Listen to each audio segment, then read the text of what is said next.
Hello whisky fans, let's dive straight in with another dram. December the 20th.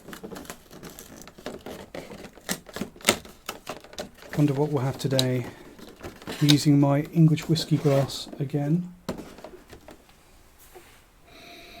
Gave that a quick rinse after yesterday's dram. Would be great if we could have another English whiskey. Probably unlikely. We've already had one. Label away, break the seal, in the glass. So that's another pretty pale one there. I'll just get this out of sight before I accidentally see it.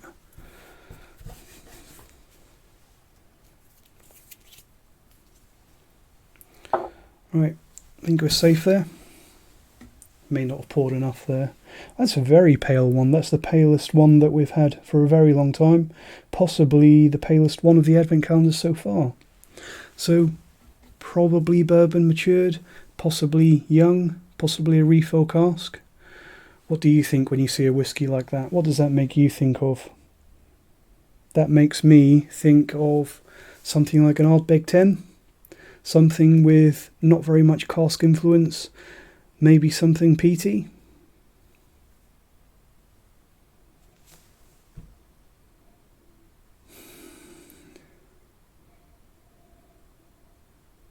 So that's quite a shy one to start with. Getting quite a salinity on that one, quite salty, coastal perhaps. Getting some sweet bourbon notes, but not too much, definitely not a vanilla bomb. I don't know what to think about that at all.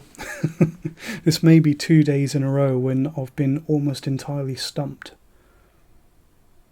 There's a little bit of a floral note to this, a little bit of a kind of light Parma violets note. Definitely a floral aspect, but it's very closed and very focused, possibly very shy. Also getting a little bit of a graininess. I'm wondering if this might be maybe a very old grain whiskey, like something like a 30-year-old Cameron Brig or Strathclyde, something like that. Definitely is a potential graininess on there, grainy and slightly floral, but apart from that, quite simple.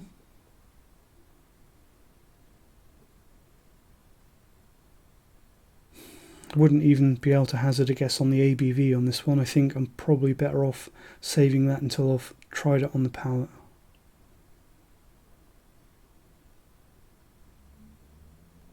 But to be honest, that is not even immediately definitely identifiable as whiskey to me. It's not what you think of when you think of an old premium single malt. Let's try it on the palate, see if that gives us any more clues.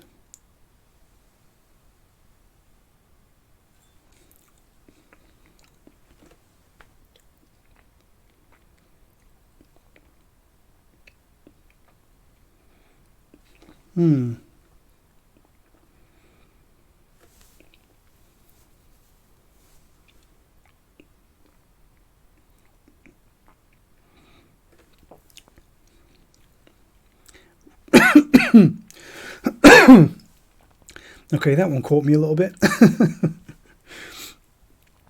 As for the ABV, possibly just under 50%, high 40s perhaps. It's definitely a strong minerality to this one.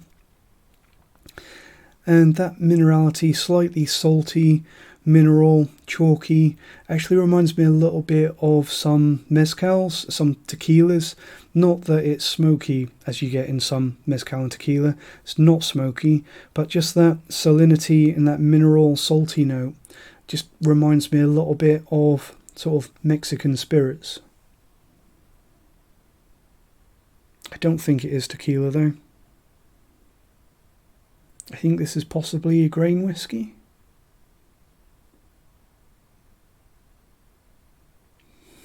Doesn't smell incredibly old, but then a lot of very old grain whiskey doesn't always smell and taste that old.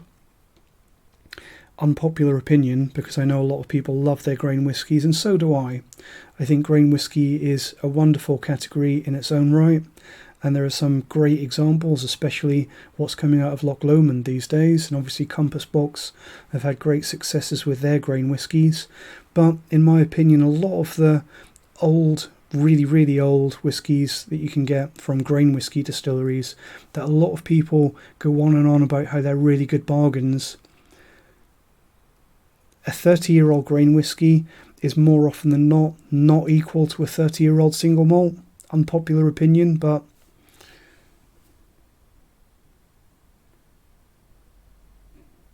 definitely a graininess, definitely floral, definitely light, very light, focused. A little bit of a sourness, a little bit of a minerality to it.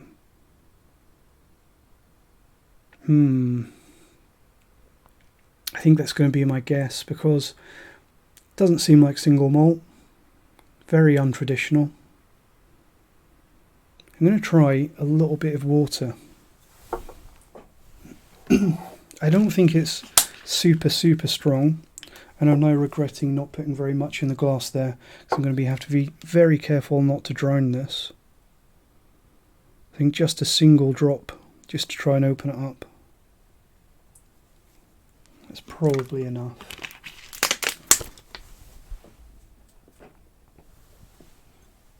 Can we tell if it's non-chill filtered? Would that give us a clue? Probably not.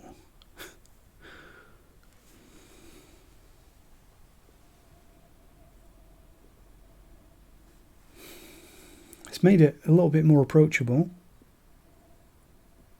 but not really opened it up that much, in my opinion. A little bit more creamy vanilla. I think this is probably bourbon matured.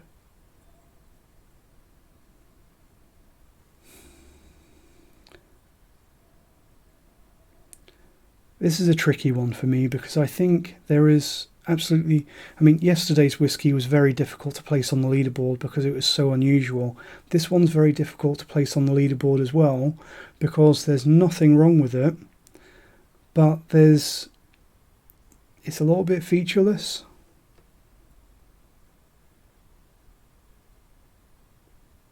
I think that graininess...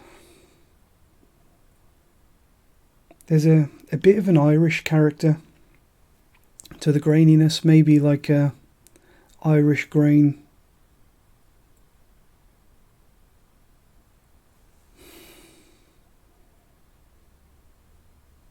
Maybe a rum cask, but I think probably just bourbon. Very light. Let's try a little sip now that we've added some water. It still looks pretty clear. So I've not given that very long, but as for whether it's non-chill filtered, I'd say probably not. Let's go for another sip.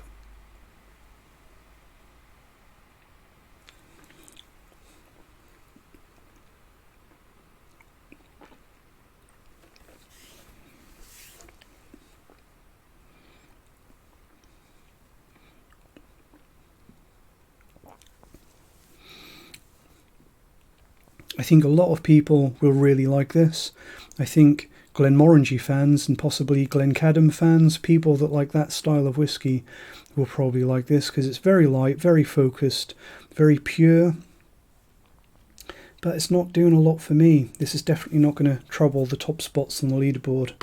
Let's take a look.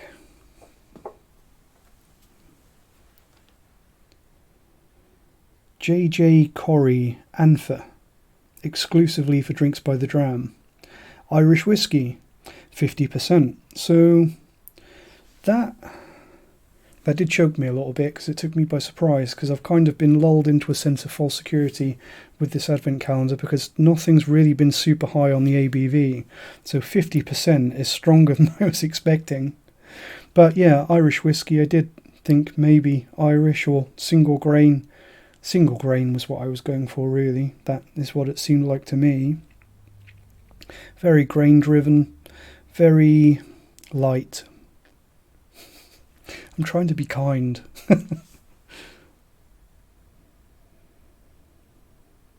It is opening up a little bit, but very simple, very, I can't say plain. It's very focused, very pure.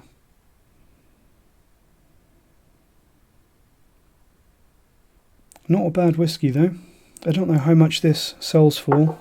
Obviously it's exclusive for Drinks by the Dram, so probably best to have a look on the Master of Malt website if we actually want to find it.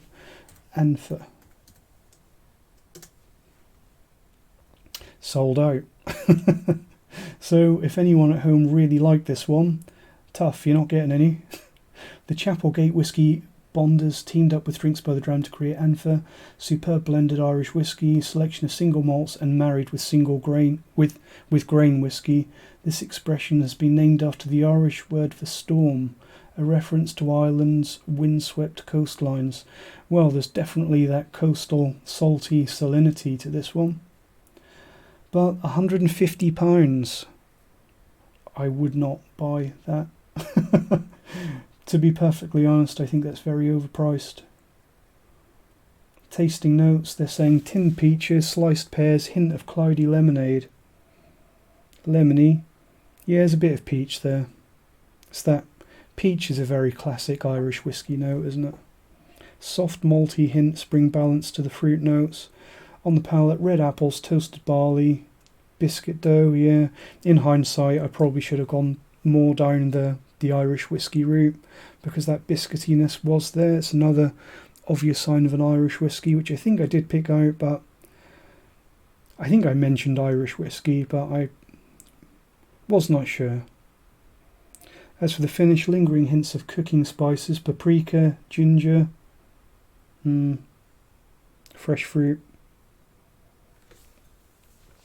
So, very simple one. Well made.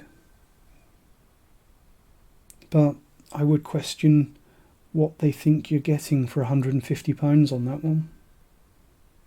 So you guys can let me know what you thought of this one. I'd love to hear from anyone that's had this before.